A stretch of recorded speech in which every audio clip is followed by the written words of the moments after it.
한국에서 그 선교사들이 근대적인 의미에서 본격적으로 나가기 시작한 게 1980년대입니다. 1980년대에 이제 해외에서 좀 선교가 한국에 알려지면서 선교단체들이 만들어지기 시작했는데, 한국 선교단체는 없고 국제단체 한국 지부 같은 것들이 이제 1980년대에 들어오기 시작합니다. 그때 이제 우리 한국에서도 선교사가 나오니 이 선교사들을 보낼 만한 선교단체가 필요하겠다 이렇게 생각한, 지금 생각하면 상당히 어리신 분들인데, 그 당시에 40대 몇몇 목사님들이 교단을 초월해서, 요즘 하기 쉬운 일은 아니죠, 교단을 초월해서 선교단체를 우리가 만들어서 선교사를 좀 내보내자, 그렇게 생각했던 목사님이 사랑의 교회의 옥하는 목사님, 또 온누리교회 하용조 목사님, 또 그 당시에 남서울, 나중에 남서울 은혜교회가 됐습니다만 홍정길 목사님, 또 지구촌교회 이동원 목사님, 침례교회, 장로교 통합, 합동, 합신 측 다 다르신데 그런 분들이 중심으로 선교단체를 만들었습니다. 그것이 한국 해외 선교회. 처음 만드니까 한국이라는 이름도 쓸 수 있고 해외 선교회 이렇게 좋은 이름 다 갖다가 붙여가지고 한국 해외 선교회 GMF라는 기관을 만들었습니다. 1987년에 시작이 되었는데요.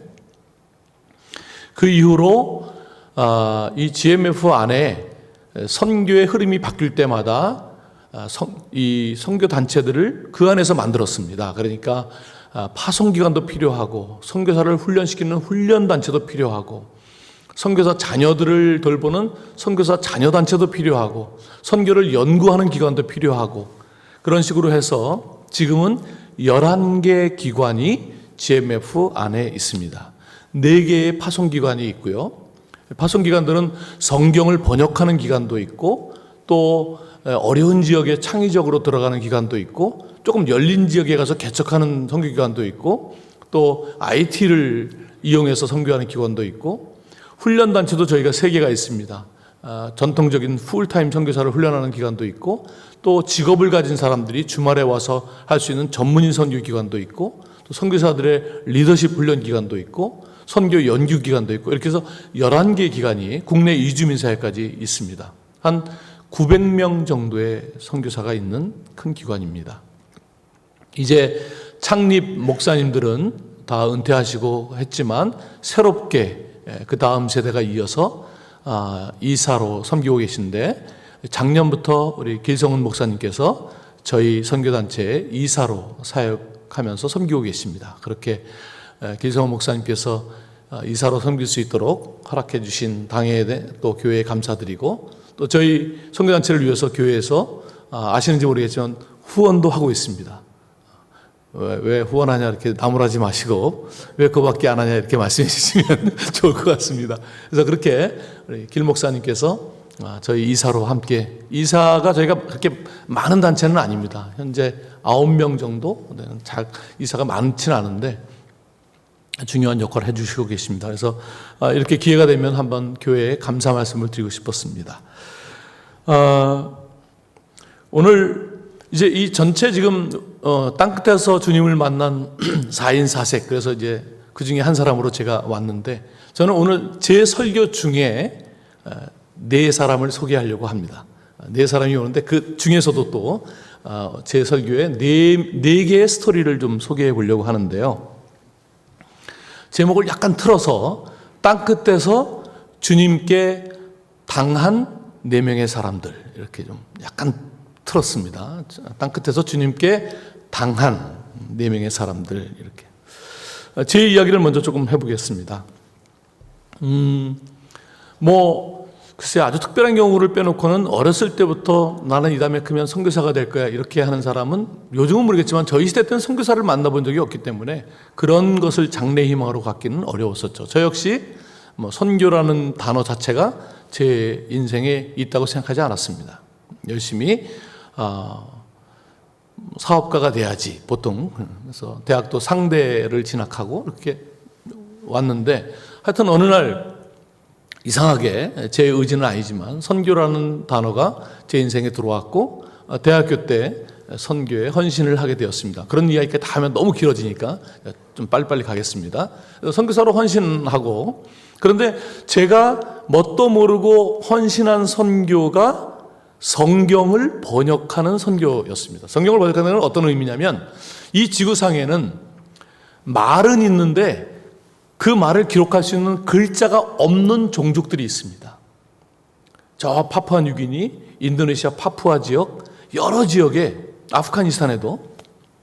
그래서 그런 지역으로 가려면 이제 언어학적인 훈련을 왜냐하면 글자가 없으니까 함께 살면서 그들이 말하는 거를 들으면서 분석을 하고 거기에 맞는 글자를 만들어야 되고, 그 만들어진 글자를 그 사람들이 가르쳐야 되고, 그 사람들이 읽고 쓸 수 있게 됐을 때 성경을 그 언어로 번역함으로써 그들도 우리처럼 성경을 갖게 하는, 마치 존 로스라는 선교사가 우리 한글로 성경을 번역했습니다만 이미 한글은 글자가 있었잖아요. 그렇죠? 근데 글자가 없는 종족에 가서 그런 일을 하는 그런 아주 최전선에서 사역하는 그런 사역이 있습니다. 성경 번역 선교인데, 제 수준을 모르고 하여튼 엉겹결에 헌신했는데 그런 선교에 헌신을 해가지고 고생을 많이 했습니다. 훈련이 길어요. 언어학 석사 정도의 과정을 공부를 해야 되고, 아무튼 그런 것을 다 어렵게 훈련을 마치고 아프가니스탄을 가기 위해서 파키스탄에서, 그 당시에는 비행기가 없어서 파키스탄에서 아프가니스탄으로 그 산맥을 넘어가는데, 그 차를 타고 갈 때 이제 아내와 어린 두 아들을 데리고 우리 가정이 들어가는데, 돌아보니까 대학교에서 헌신한 이후로 딱 10년이 걸렸더라고요. 10년 동안 하나님께서 신학도 공부하고 이 언어학도 공부하고 선교 훈련 받으면서 한 10년이라는 세월이 걸렸어요. 그리고 10년 동안 포기하고 싶은 적도 많았지만은 그때마다 하나님께서 항상 격려의 말씀을 주셨습니다. 네가 열면 닫을 자가 없고 네가 밟는 땅마다 다 주겠노라. 이런 걸로 이렇게 좀 아닌가? 내가 잘못 헌신했나? 이렇게 약간 처질 때마다 계속 그런 말씀으로 격려를 해주셔서 10년 동안 잘 준비해서 아프가니스탄을 가게 됐습니다. 그 당시 아프가니스탄에는 한국 사람이 한 명도 없었습니다. 제가 1995년에 들어갔는데, 처음으로 이제 한국 가정이 그 아프가니스탄 안에 살러 이제 들어가는 겁니다. 아직 탈리반이 정권을 잡기 전이었습니다. 탈리반이라는 것도 없던 시절이었습니다.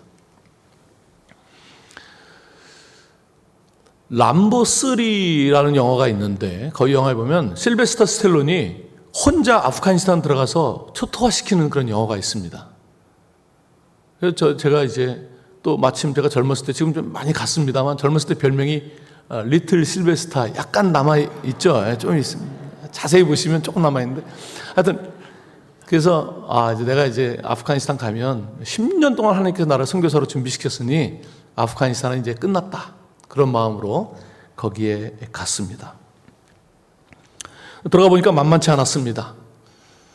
한국 사람은 물론 없었고 외국인도 거의 없었고, 제가 사는 도시에 외국인 가정이 하나 있고 저희 가정이 있고 싱글 선교사 몇 명 있고 그 정도밖에 없었습니다. 거의 외국인이 들어와 살기 힘든 그런 상황이었습니다. 95년의 상황은.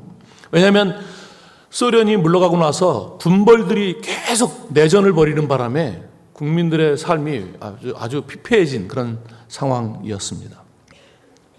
총을 들 수 있는 나이의 아이들은 다 총을 들고 다녔습니다. 그러니까 이게 언제 사고가 날지 모르는 그런 상황이었기 때문에, 그때 저희가 거기 들어갔을 때 큰아이가 7살, 작은아이가 3살 그랬으니까 이 바깥으로 나가기가 어려운, 괜히 한 10 몇 살짜리 애들이 막 철없는 애들이 다 진짜 총을 들고 다니니까 그걸로 장난치 하다가 사고가 나면 죽을 수도 있는 상황이니까 집 바깥으로 못 나가고 저만 혼자 바깥으로 나가고 두 아이와 이제 아내는 항상 집 안에만 있는 그런 생활이 연속되었습니다.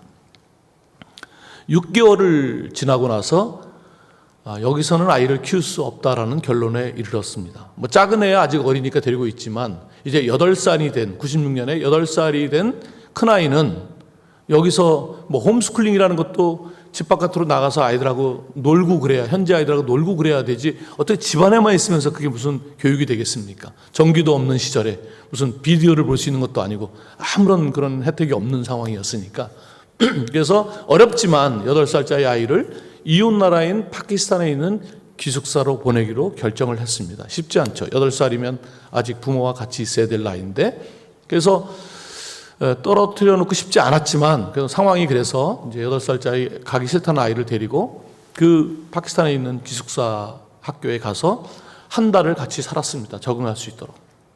한 달 살아보고 그래도 네가 여기 살 수 없다면 같이 들어가자. 그러나 한번 지내보자. 왜냐하면 거기에는 그런 비슷한 환경에 있는 아이들이, 부모가 그런 비슷한 환경에서 사역하는 집 아이들이 와 있는 선교사 자녀 학교였기 때문에 한 반에 뭐 한 10명, 열 몇 명 그 정도 되는 그런 상황이었습니다.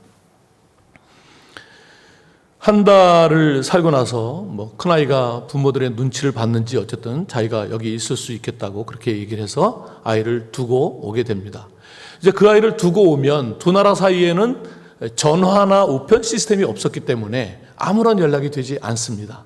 그 아이를 보러 다시 오기 전까지는 무슨 일이 생겨도 연락이 안 되는 거죠. 그게 어려웠습니다. 그래서 3개월에 한 번 정도는 와서 아이를 보고 가는 그런 이제 시스템으로 두고, 그래서 그 아이를 붙잡고 이제 자 이제 아빠가 기도하고 우리는 가야 되니까 3개월 후에 올 때까지 잘 지내고 있어라. 8살짜리 아이와 4살짜리 막내와 아내와 손을 잡고 넷이서 잡고 이제 기도를 했습니다. 마음이 이제 쉽지 않으니까 또 아이 앞에서 또 아빠는 항상 제가 보기는 이래도 해병대를 나왔기 때문에 아이한테는 항상 늠름하신 우리 해병대 아빠, 그런 귀신을 다 잡은 그런 아빠이기 때문에 딱 잡고 하나님 아버지 6글자를 소리를 내고 하나님 아버지 한 순간부터 무너졌습니다.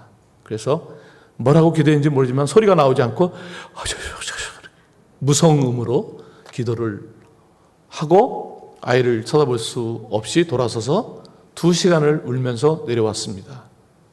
도대체 뭡니까 하나님? 그렇게 다 뒤를 봐주실 것처럼, 밟으면 다 줄 것처럼, 가면 모든 것이 초토화될 것처럼 그렇게 약속을 하시고 꼬시더니 막상 도착하니까 이렇게 발을 빼실 수가 있습니까? 제가 무슨 아프가니스탄에 언제부터 그렇게 아프가니스탄을 사랑했다고 애까지 떼어놓고 이렇게 가야 됩니까? 그런 약간의 원망함, 그런 것이 있었습니다. 아이를 보내놓고 돌아와서 마음을 추스리기도 전에 탈리반이 정권을 잡기 시작했습니다. 저 남쪽에서 시작해서 막 나라를 점령하면서 올라왔습니다. 그리고 결국 저희가 사는 잘랄라바드라고 하는 작은 도시를 9월 달에 점령했습니다. 점령하기 전에 이미 탈리반이 어떤 세력인지 모르니까, 와서 어떻게 해칠지 모르니까 일단 외국 사람들은 다 나라를 떠났고, 일단은 외국 사람과 저는 이제 기독교 NGO에서로 들어갔는데, 기독교 NGO에서 일하는 무슬림 현지인들도 일단은 다 나라를 떠났습니다. 어떻게 할지 모르니까. 기독교인하고 일했다는 것 때문에. 요번에 우리 지난번 탈리반 있을 때 한국 외국 사람들하고 일하는 사람들 다 우리나라에 들어왔잖아요. 그렇죠? 그런 상황이 이제 옛날에 96년에 한번 있었던 거죠. 처음에 더 몰랐던 거죠. 그래서 모두가 떠났을 때 저희는 그때 아직 그 단체와의 뭐 일이 잘 안 풀려가지고 떠날 수가 없는 상황에서, 제가 기억하기로는 탈리반이 처음 집권해서 올라왔을 때 그 나라에 남아있는 거의 유일한 외국인이었습니다. 그리고 며칠 후에 탈리반에게 쫓겨난 세력이 비행기가 딱 2대 남아있었는데 그 비행기를 가져가서 그 며칠 후부터 계속 저희가 사는 도시에 폭격을 하기 시작했습니다. 저희는 막내하고 아내와 같이 지하실에 들어가서 막 그 폭격을 견뎌야 되는 그런 상황이었습니다. 제가 이미 군대 백령도에서 생활하면서 그런 것을 많이 겪었기 때문에 그렇게 뭐 크게 폭탄 떨어지는 걸 그렇게 두려워하지는 않았는데, 아무튼 뭐 애들한테는 힘들었겠죠, 그게.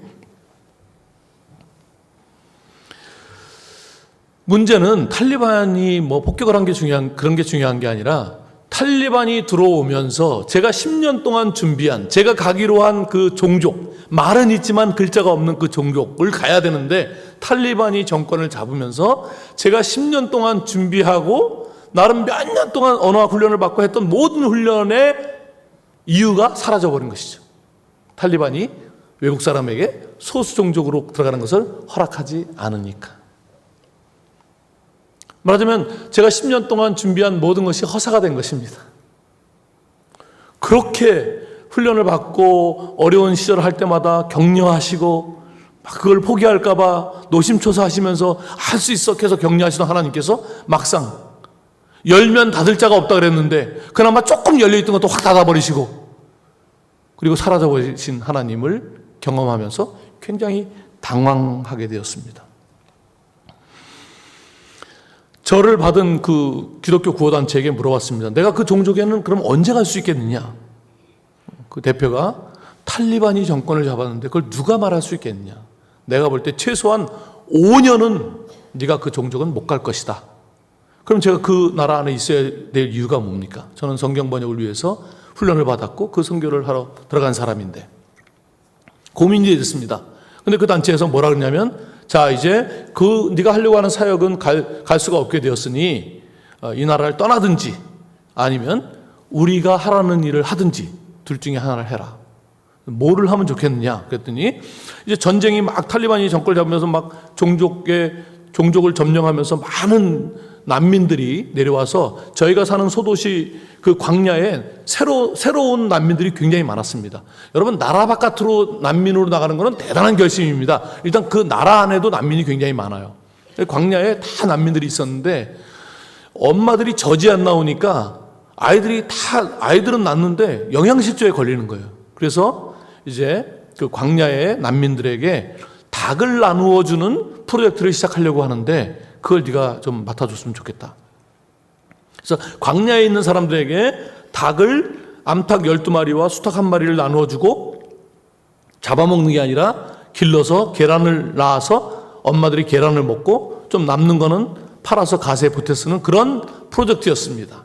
막 신생 프로젝트를 만들어서 저한테 맡겼는데 제가 닭을 먹어는 봤지만 뭐 양계를 해본 사람은 아니니까 그리고 그 당시에 아프간 안에 양계장이 하나도 없었어요. 워낙 뭐 여름에는 40도 이상으로 올라가니까 닭들이 다 죽어서 양계를 시도한 사람은 있었지만 양계장이 하나도 없는 상황이었습니다. 그래서 파키스탄에서 다 수입해서 먹고 있는 상황이었는데 이제 이 광야에 그 닭을 나눠줘서 이거 생존한다는 보장이 없잖아요. 그래서 현지인 중에 축산을 러시아에서 전공하고 온 사람을 저를 붙여줘서 둘이서 짝이 돼가지고 이제 광야에 닭을 나눠주고 그리고 닭이 이제 병에 걸리지 않도록 백신 주사를 놓고 하는 그런 일을 했는데 저는 뭐 그런 걸 모르니까 이 전공한 현지인이 백신 뭐 그런 거를 다 놓으면 저는 이제 그 현지인의 조수가 돼서 닭이 움직이지 못하게 닭날개를 꼭 옆에서 붙들어주는 그런 역할을 제가 하게 됩니다. 닭날개에 붙드는 역할을 위해서 10년 동안을 준비할 필요가 있었을까? 목사 한 수가 필요했을까? 언어학 석사가 필요했을까? 뭐 닭에게 안수하고 닭하고 대화를 하기 위해서 이런 언어학 훈련을 받았어야 되는 걸까? 너무 질문이 많았습니다. 도무지 이해가 되지 않았습니다. 제가 아프가니스탄이라는 땅끝에서 만난 혹은 당한 주님은 도무지 이해할 수 없는 하나님이셨습니다. 8살 아이를 떨어뜨려 놓고 그 안에서는 그런 일을 당하는데 여러분 제가 주님께 당했다 그럴 때 동감이 되시죠? 여러분 같아도 당한 사람입니다.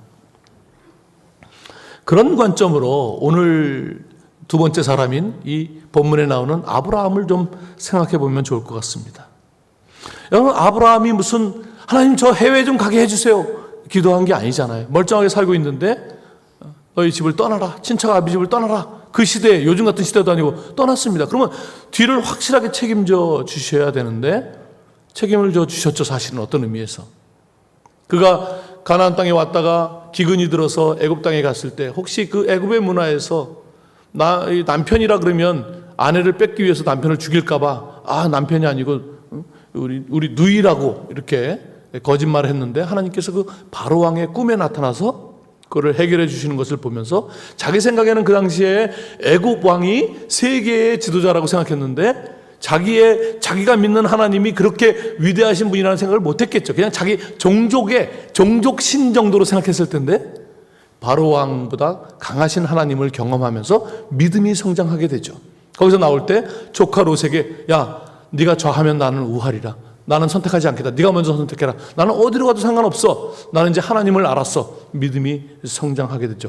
그런 믿음이 성장하는 삶을 아브라함은 살게 됩니다.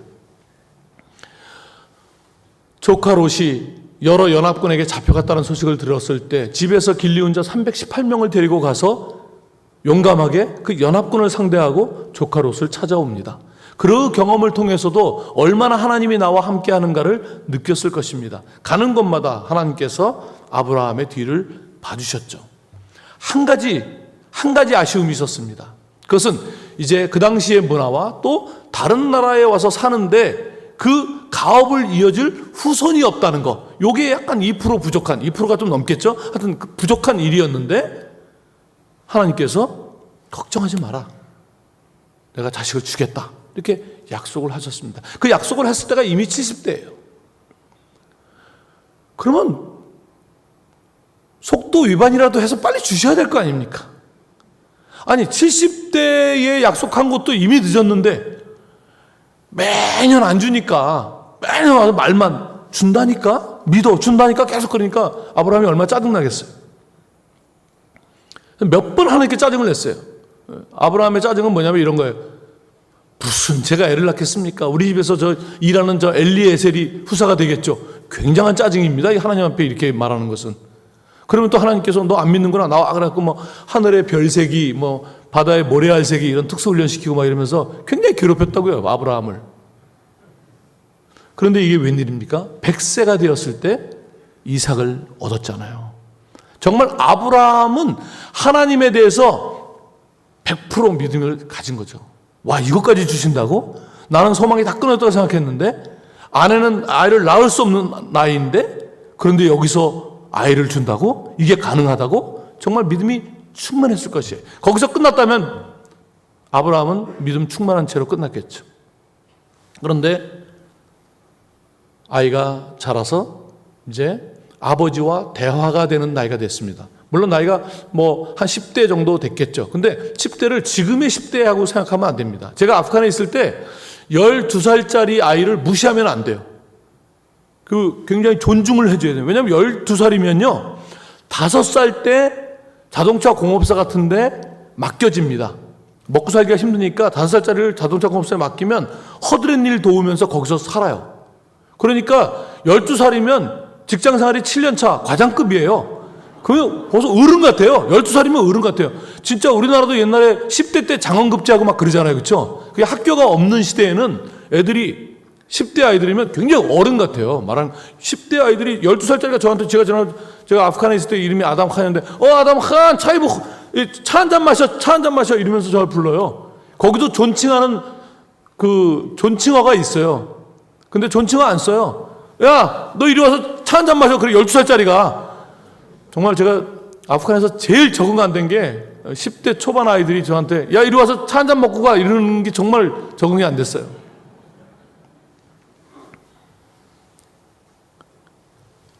그러니까 이삭이 번제할 어린 양은 어디 있습니까? 이렇게 물어보는 것은 대화가 되는 나이죠. 제가 볼 때는 지금 제가 아들이 둘이라 그랬잖아요. 지금 이제 큰 아이가 37인데요. 한국 나이로 하면 38이죠. 요즘 바뀐 나이로 37인데 88년생인데 30대 돼서 직장생활 하면서 이제 아빠 옛날 직장생활 할 때 이랬어? 이러면서 대화가 그 전까지는 잘 그 아빠의 그 인생을 잘 모르는 대화였고 이제 직장생활을 하니까 그런 거에 대한 질문도 있고 제가 볼 때는 이 이삭이 지금으로 말하면 한 30대 이제 자기 직장 찾고 이제 막 자기가 전공한 걸 일해보고 하는 그 정도의 수준이에요. 말하자면 아버지와 아들이 이제 밀접한 관계가 된 거죠. 기다렸다는 듯이 됐다. 죽여라. 이게 하나님이에요. 이게 아브라함이 만난 혹은 당한 하나님이죠. 아니 이스마엘도 아니라 그랬고 이 이삭을 통해서 큰 민족을 이루겠다고 그럼 죽으면 내가 죽어야 되는 거 아닌가? 얘를 통해서 큰 민족을 이루겠다고 말씀하셨는데 얘를 죽이려고 그러면 말이 안 맞잖아요, 지금. 굉장히 낯선 하나님을 아브라함이 만나는 것이죠. 우리가 결론을 아니까 그렇지만 여러분, 이미 자식을 죽이기로 결심하고 3일 동안 걸어가는 그 여정에, 그리고 마침내 자식을 향해서 칼을 들었다는 것은 이미 아브라함은 마음속에서 자식을 죽인 것이죠. 죽이기로 작정했으니까. 그러니 아브라함은 하나님께 얼마나 당황스러웠겠습니까? 왜 그러실까? 이런 당황스러운 하나님을 만난 것이죠. 아브라함은 나중에 다시 돌아오겠습니다. 두 명의 이야기를 더 해보려고 그러는데요. 제 후배 선교사입니다. 제 후배 선교사도 역시 성경 번역 선교사입니다. 고등학교 때 선교 원신을 했고 대학에서 IVF라고 하는 그런 선교단체에서 잘 훈련받고 계속해서 성경 번역 선교의 꿈을 키웠습니다. 성경 번역 선교사들은 어떠한 상황이 되더라도 다른 거 안 하고 성경 번역만 하려고 합니다. 자기가 그게 비전이기 때문에. 저도 그래서 아프간에서 성경 번역을 안 하게 됐을 때 탈리반 때문에 굉장히 어려웠어요. 그런데 이 선교사는 성경 번역을 할 수 있는 인도네시아의 어떤 정글 지역으로 가게 됩니다. 성경 번역을 할 수 있어요. 갔는데 그 종족 사람들이 250명이에요. 그 언어를 쓰는 사람이 토탈 숫자가 250명이에요. 와, 250명밖에 안 쓰는 이 언어를 위해서 내가 평생을 걸고 성경을 번역할 필요가 있을까? 고민은 살짝 됐지만 사실 우리가 숫자가 사역을 결정하는 것은 아니죠. 그것으로 성경을 번역해야 되는 언어인가가 중요한 것이지. 그런데 거기서 그래서 하기로 결정을 했는데 굉장히 오지입니다. 그런데 거기서 좀 떨어진 이 종족과 이 마을 사람들과 좀 원수 관계에 있는 다른 마을, 같은 언어를 쓰는 다른 마을이 한 300명이 더 있다는 거예요. 갑자기 막 인원이 2배로 불어가지고 너무 신이 났죠. 근데 문제는 이게 너무 오지이다 보니까 교육을 받은 사람이 아무도 없잖아요. 성경을 번역하려면 현지인들 중에 누가 교육을 받은 사람이 있어야 되는데 교육을 받은 사람이 없으니까 그래도 보통의 성경 번역 선교사들은 그냥 밀어붙이거든요. 근데 이 선교사는 밀어붙이지 않고 안 되겠다. 내가 시간이 좀 걸리더라도 아이들 교육부터 해야 되겠다. 아이들 교육을 한 다음에 아이들이 교육을 받은 다음에 그 다음에 성경을 번역해야 돼. 내가 좀 사역을 늦춰야 되겠다. 그래가지고 이 두 마을 어떤 한 마을에서 하면은 다른 마을 사람이 안 오니까 이 두 마을 사람이 공통으로 올 수 있도록 약간 도시와 가까운 곳에 기숙사를 짓게 됩니다. 기숙사를 짓고 이제 이 마을에서 아이들이 1차로는 남자아이들이 먼저 오고 그 다음에 여자아이들도 오고 하는 기숙사 학교가 시작돼서 아이들을 교육을 먼저 하게 됩니다. 그런데 이 첫 번째 마을, 맨 오지인 마을에 들어가서 몇 년 살 때 그 추장의 막내 아들이 어린데 걔가 발을 다쳐가지고 이 선교사님이 치료를 해준 적이 있는데 그게 이제 계기가 돼갖고 이 막내가 엄마처럼 지금 제가 말하는 선교사는 여자 선교사입니다. 물론 남편하고 같이 갔지만 주인공은 여자 선교사인데 IVF 출신. 이제 그 엄마처럼 따른 거예요. 그런데 이제 이 기숙사가 지어져 갖고 갈 때 그래도 한 대여섯 살 되는 그 이상으로 가야 되잖아요. 왜냐면 여기 한번 가면 제 3개월은 아무것도 아니에요. 여기는 1년 동안 집에 갈 수가 없어요. 왜냐면 정글 멀기 때문에 경비행기를 타고만 갈 수 있어요. 거기는 그 파푸아뉴기니 여기는요 선교사역을 다 경비행기를 타고서 합니다. 저희 선교단체 안에 경비행기 조종사도 있고 경비행기도 다 있어요. 그런 단체예요. 이 위클랩이라는 단체가 경비행기로 가야 되니까 애들이 1년에 한 번 부모한테 갈 수 있어요. 그러니까 그렇게 조금 10대 이상 된 애들이 오는데 이 막내가 이 선교사님을 너무 엄마처럼 따르니까 자기도 가겠다 그런 거예요. 11살인데 그때가. 너는 안 된다. 너는 아직 어리다. 다음에 와라. 때를 쓰는 거야. 나도 가고 싶다. 그러니까 이 추장 부인이죠. 엄마가 데려가라고. 이렇게 가고 싶었는데 데려가라고. 근데 얘가 몸이 약해요. 보통 그 종족 아이들은 그냥 강이 자기 놀이터고 바나나 나무를 원숭이하고 경쟁하듯이 올라가고 이렇게 어렸을 때부터 계속 그런 애들인데 얘는 나무도 안 올라가고 물에도 안 들어가. 몸이 약해. 그래갖고 데려가라니까 데려왔어. 1년에 한 번 집에 경비행기 타고 갈 수 있는데 그걸 얘가 견디는 거예요. 어린아이가. 그런데 너무 재밌는 거는 다른 형이나 누나들은 계속 사고를 쳐요. 이게 애들이 교육이 안 돼 있으니까 그 기숙사학교에서 막 아이가 임신하는 일이 일어나고 그러면 그 집안에서 와서 이 학교 불태워버리겠다 그러고 선교사가 굉장히 스트레스를 많이 받았습니다. 그러니까 이런저런 사고로 애들이 다 떠나고 결국 이 아이들을 교육시켜서 성경을 번역하는 일까지를 하려고 이걸 시작한 건데 다 떠나고 제일 약하고 제일 활동적이지 않은 이 아이만 남은 거예요. 그래갖고 얘가 이제 어느 정도 교육을 받아갖고 결국 성경을 번역하는 유일한 번역자가 됩니다. 얘가 다 사고치고 떠나고 잘난 것들은 다 떠나고 제일 몸 약했던 얘가 성경. 그래서 누가복음을 209절을 번역을 하고 이제 그 선교사님 집에 같이 살면서 방 하나를 번역 사무실로 해가지고 같이 이제 거의 엄마죠 뭐 데리고 살면서 누가복음 한 209절 번역을 했다 그러고 그 다음에 사도행전을 10장까지인가 번역을 하고 또 그러면 또 점검을 또 받아야 되거든요. 그러면서 이제 그래 다 떠났지만 제일 약한 그래도 얘가 남아서 너무 잘하는 거예요. 똑똑해 얘가. 그래갖고 사도행전 10장까지 번역을 했는데 어느 날 얘가 죽었어요. 어느 날 얘가 죽었어요. 뭐 어쩌라는 거예요 도대체. 다 떠나고 하나 남아갖고 그러면 얘가 제일 약했는데 결국 얘를 통해서 성경 번역이 끝났다. 이래야 하나님의 얘기가 되는 거잖아요. 우리가 기대하는 거는 영광을 받으셔야 될 거 아닙니까? 하나님께서 야 정말 하나님의 가장 약한 자를 들어 쓰시는구나. 죽었어요. 얘가 그 뇌전증이 좀 있었는데 뇌전증이라는 단어가 없어요. 아직 글자가 없는 종족이니까. 그래서 엄마가 처음에 데리고 올 때 막 얘 이름을 대면서 얘가 막 떨어 이렇게 했는데 거기 말라리아가 심한 지역이니까 그 단어가 싸그리아로 막 이렇게 얘기했는데 그게 약간 말라리아라는 단어랑 비슷해가지고 알았다 말라리아 약을 잘 비치해놨대요. 뇌전증 약을 준비해 놓으면 애가 죽지 않거든요. 근데 그게 한 번도 일어나지 않았기 때문에 그냥 무슨 말인지 단어가 없었으니까. 결국 그 아이가 죽음으로써 뇌전증이라는 단어를 알게 된 거예요. 이 말이 됩니까, 여러분? 어느 날 밤에 남편 선교사가 이상한 소리가 들려서 보니까 그 아이랑 같이 번역하던 그 방에 밤중에 그 여자 선교사가 통곡을 하면서 있더라는 거예요. 정신이 나간 거죠. 그렇지 않겠습니까, 여러분? 그 자식 같은 애 하나 데리고 성경 번역하다가 이제 10장까지 사도행전 했는데 갑자기 어이없이 그렇게 죽어버렸으니 막 결국 심한 공황장애를 얻고 그리고 한국으로 돌아왔습니다.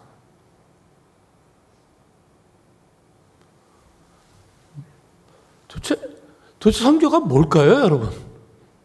하나님은 왜 그러시는 걸까요? 아직도 답을 못 찾겠습니다. 특별한 케이스가 아니라 너무나 많은 일들이 그렇게 되는 거죠. 진짜 선교하기 싫죠. 제가 그 후배 선교사 만나서 면담하고 이야기를 쭉 들으면서 같이 많이 울었습니다. 마지막 네 번째 사람을 소개합니다. 여러분, 땅끝이라는 것은 지금 여러분 우리가 땅끝에 대해서 생각하고 있는데 제가 이 성경 번역 선교 아직도 말은 있지만 글자가 없는 그런 오지에 예루살렘과 온 유대와 사마리아 땅끝이니까 지리적인 개념이 분명히 포함되어 있습니다. 그러니 여러분 보이지 않더라도 그런 아직도 복음을 듣지 못한 오지에 있는 사람들을 땅끝으로 지리적인 개념으로 인식해야 되는 건 맞습니다. 그러나 땅끝은 지리적인 개념만은 아닙니다.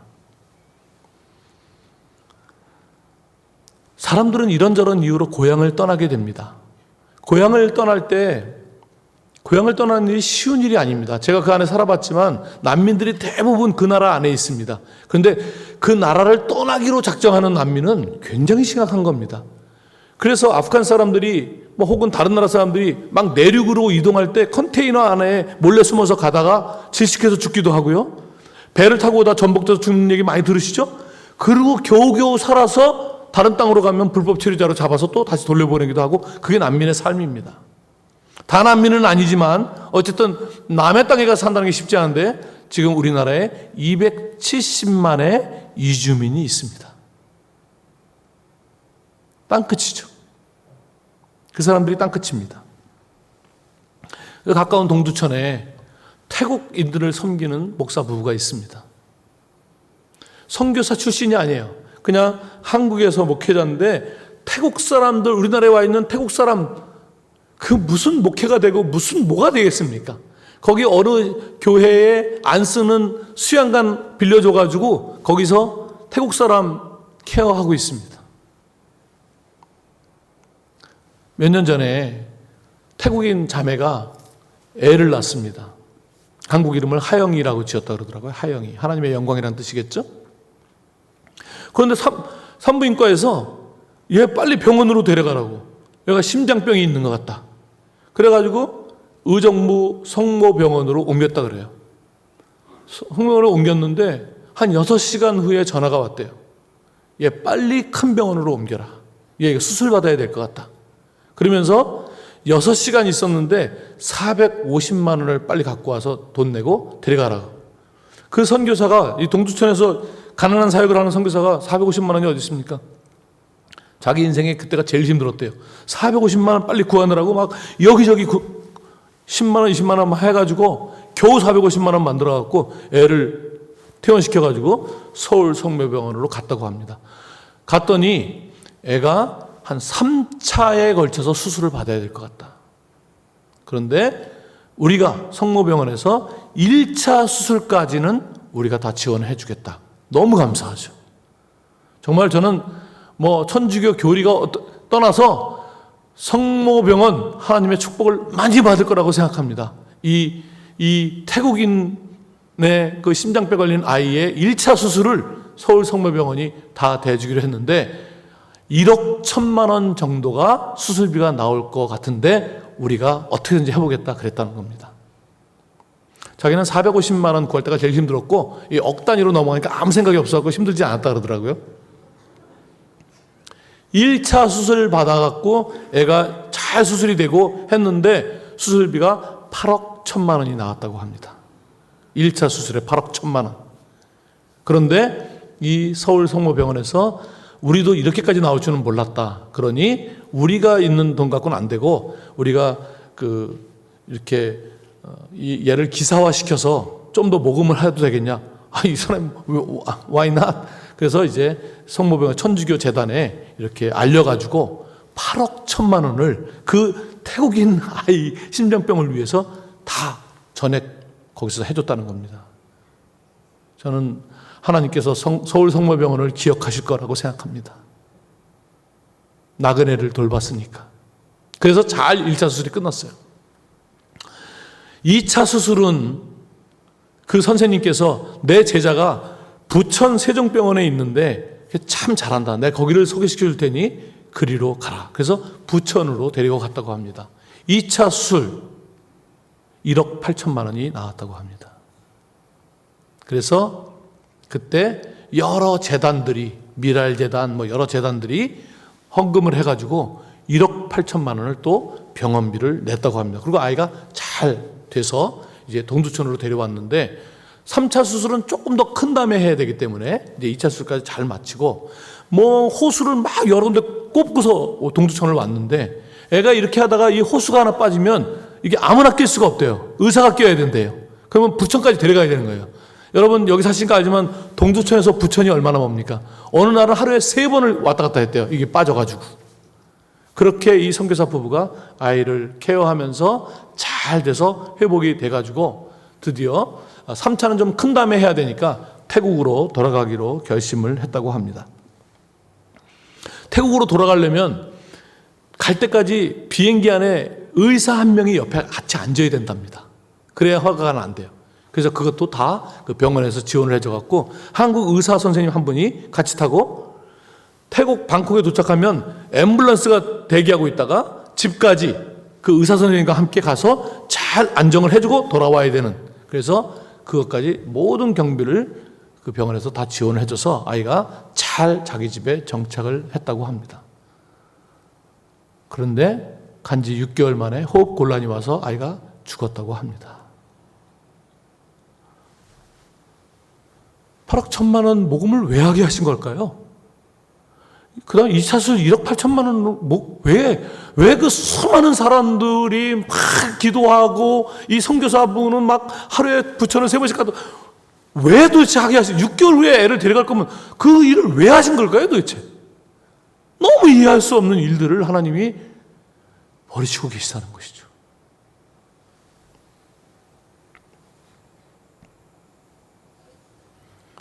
그런 아이 하나가 그렇게 기적적으로 모금이 되고 해서 살아나서 나중에 이렇게 됐다라고 해야 간증이 되고 하나님의 영광을 받으실 것 같은데, 말도 안 되는 이런 일들을 벌어지게 하실까요, 하나님은?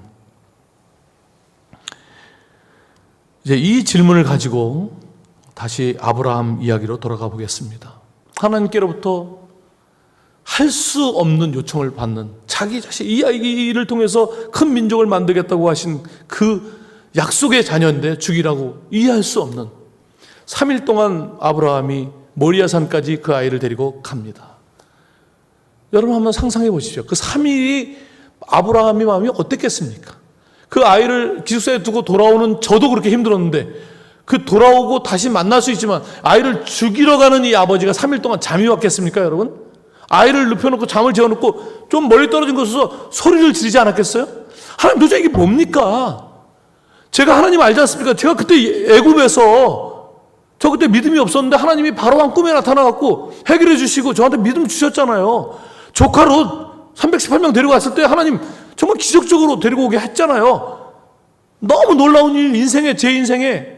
아니 생각해보면 그때 소돔과 고모라 멸망시키러 가시다 말고 내가 이걸 아브라함에게 숨기겠냐 그러면 돌아와가지고 저한테 50명 얘기했을 때 제가 45명, 40명, 30명, 20명, 이러면 지금 생각해도 제가 어떻게 이렇게 여러 번 하나님께 딜을 했나 싶을 정도로 하나님 그때마다 그래 그러셨잖아요. 마치 저한테 아무 비밀도 없는 것처럼 그렇게 하셨는데 이거 이해 못하겠습니다. 이 아이를 왜 죽입니까, 하나님? 말씀해 주십시오. 이유를 대보십시오, 하나님. 이게 뭡니까 도대체? 이런 질문이 없었겠습니까? 엄청 괴로운 마음으로 갔겠죠. 그런데 언제인지는 정확히 모르겠지만 아브라함은 예수 그리스도를 만나게 됩니다. 이 여정에서 언제인지는 모르지만 예수 그리스도를 만나게 됩니다. 요한복음 8장 56절에 예수님께서 유대인들과 대화하는 장면이 나옵니다. 그때 예수님께서 이렇게 말씀하십니다. 너희 조상, 유대인들에게 예수님께서 이렇게 말씀하셨어요. 너희 조상 아브라함은 나의 때 볼 것을 즐거워하다가 보고 기뻐하였느니라. 이렇게 말씀합니다. 그러니까 유대인들이 뭔 말도 안 되는 소리를 해. 야, 네가 나이가 몇인데 지금? 응? 네가 나이가 50도 안 되었는데 네가 무슨 아브라함을 봤어? 어? 말도 안 되는 소리를 해. 그때 예수님께서 제가 성경에서 가장 좋아하는 구절 중에 하나인데 이렇게 대답하십니다. 아브라함이 나기 전부터 내가 있었느니라. 아브라함이 나기 전부터 내가 있었느니라. 여러분, 우리가 누구를 믿는지 아십니까?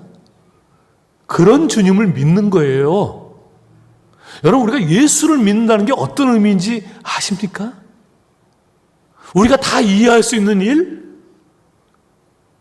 내가 살아가는데 올해에도 나한테 어떤 유익을 주실까를 생각하는 그런 주님? 너 주님이지만 하나님이 지금 우리를 부르셨다는 것은 그 정도로 살다가 죽기를 바라셔서 부르신 게 아니라 어마어마한 아브라함이 나기 전부터 내가 있었느니라. 태초에 말씀이 계시니라. 말씀이 하나님과 함께 계셨고 그가 곧 하나님이시라고 하는 그분을 우리가 믿는 거예요, 여러분. 그런데 하나님께서 그 진리를, 우리를 창조하시면서 계획하셨던 그 생명, 영원한 생명과 그 진리를 도대체 어떻게 하면 우리한테 알려줄 수가 있을까요? 어떻게 하면 우리한테 하나님이 이 세상은 알 수도 없고 알지도 못하는 그 깊은 진리를 하나님의 사람인 우리에게 어떻게 알려주실 수 있을까요?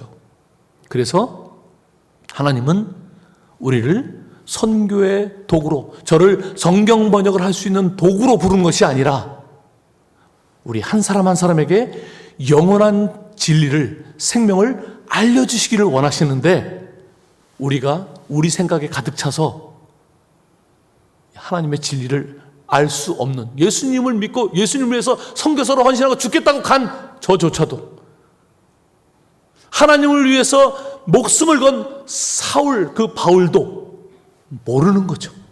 하나님은 낯선 순간들을 만드셔서 우리를 흔드셔야 하는 것이죠. 그래서 제가 오늘 설교 제목을 이제야 이렇게 내가 하나님을 경외하는 줄을 아노라. 이게 무슨 말이냐면 내가 이제야 너와 내가 친밀하구나. 내가 이제 친밀하구나. 여러분 시편에 이런 말씀이 있습니다. 시편 25편 14절에 이런 말씀이 있습니다. 여호와의 친밀하심이 그를 경외하는 자들에게 있으며 그의 언약을 그들에게 보이시리로다. 하나님 편에서 친밀은 인간 편에서는 경외함입니다. 우리가 하나님을 경외한다는 것은 다른 말로 하면 하나님과 엄청 가깝다는 이야기입니다. 이런 낯선 순간들을 통해서 하나님을 알아가는 것이죠. 그렇게 친밀해졌을 때 하나님이 그의 진리를, 그의 언약을 우리에게 드러내신다는 것입니다. 여러분, 땅끝이라는 것은요, 지금 우리가 이해하는 땅끝이 아니라 우리가 낯선 하나님을 만나고 경험하고 하나님의 마음으로 채워지면, 그래서 하나님의 시각으로 세상을 보게 되면, 그러면 그 땅끝이 보이기 시작하는 것입니다. 그 심장병 걸린 태국 아이가 보이기 시작하는 것이고요. 지금 이 순간에도 이태원에 재개발이 일어나서 다 한국 사람은 떠났지만 이태원 재개발 지역에 외국인들이 엄청 많이 싸니까 살거든요. 제가 아는 아프간 아이 6에 부부까지 8명이 좁은 집에 사는 아이가 이태원에서 나와서 해방촌에 작은 집을 얻어가지고 화장실은 기생충 거기에 나오는 것처럼 이렇게 계단 밑에 있어갖고 8명이 화장실 집이 하나인데 계단 밑에 이렇게 수계가 들어가는 화장실 하나 쓰는데 그 집 둘째 딸을 제가 과외를 좀 시켰는데 걔가 성균관대학교 들어갔어요. 지금 2학년 됐을 거예요 이제.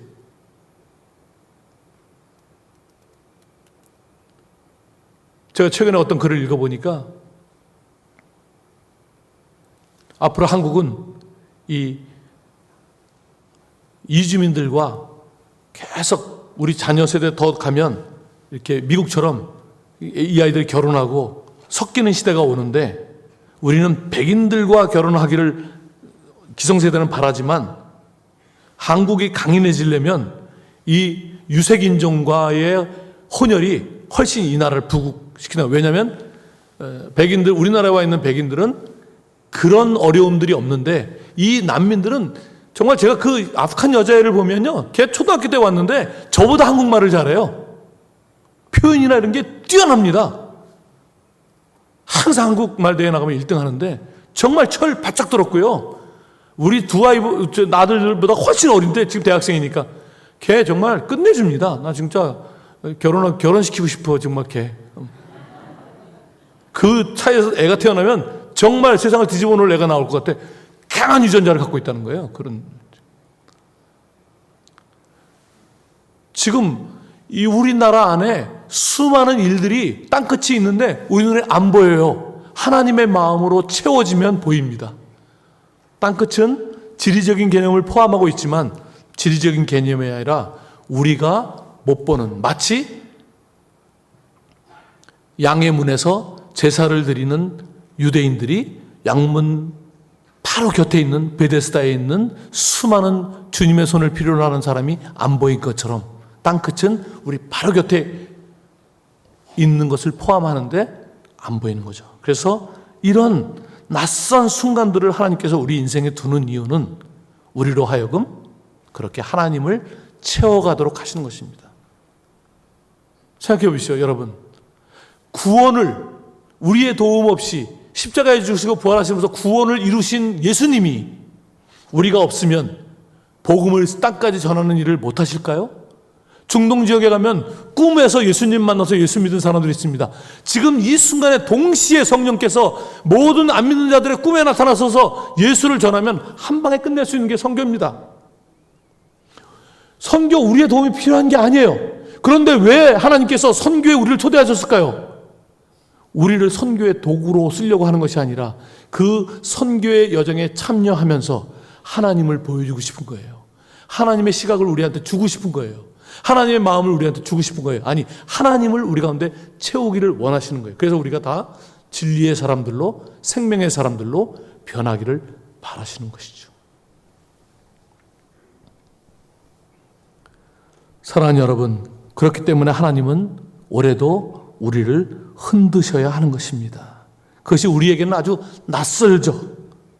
그렇지만 그 낯설음을 통해서 하나님을 채워가는 기쁨, 하나님을 알아가는 기쁨, 그것이 이 땅을 살아가는 우리에게 이 땅에 살지만 하늘에 속한 사람들로 변화시켜주기 때문에 항구적인 기쁨을 누릴 수 있는 것이죠.